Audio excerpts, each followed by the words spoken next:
Nigel was always pretty unique. Very bright boy, had a great sense of humor. His humor was always well ahead of his years, and he always entertained us that way. When he was 15, he had his first real full-blown psychotic episode, and that was the summer of 2001, and it was very traumatic, not only for him but for the whole family. And then we realized that we just had a whole different life going forward after that, and he had a lot of challenges to overcome. By March, we could see that he was headed for another episode. We knew that he needed to be in a hospital, and so we reached out. First of all, Sharon reached out to Region 3 in Payette and called their crisis line, and basically all they did was make a phone call to the sheriff's office and send a deputy out.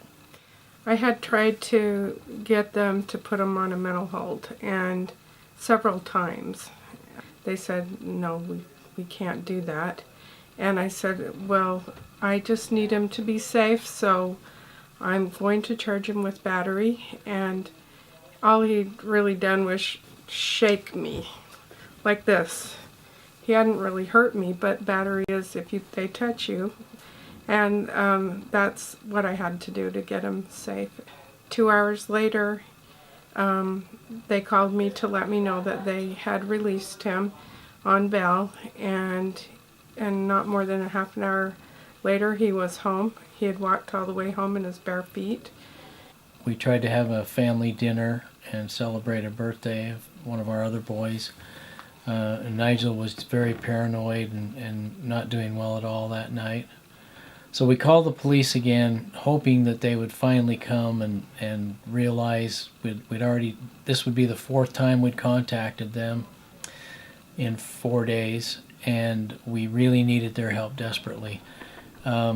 He put a bathrobe on, a jacket on, and a pair of tennis shoes, and walked out, and I followed him in the car so I could keep track of him, and I followed him up Sand Hollow Road, just past the highway, and actually I led the officers right to him. 2 units showed up and surrounded him, and he was very calm, and when they went to put the handcuffs on him, he screamed out no, he wasn't going to have any part of that, and he bolted and he ran out into the darkness, and that's the last time we saw him. He had gone missing on April 10th, and on the night of April 26th we had 2 deputies knock on our door late at night, and my first thought was that they had found him and he was okay, but that went south really fast. We invited him in the living room, and they said that they'd found a body, and we knew that it was Nigel. It used to be we could call, and the few times that we called, we would get help, and they would help us get him to a facility. But they wouldn't help us at all as far as that goes, and that really needs to change. His only crime was being schizophrenic, literally. So to be able to get them in a safe place when they need to be in a safe place.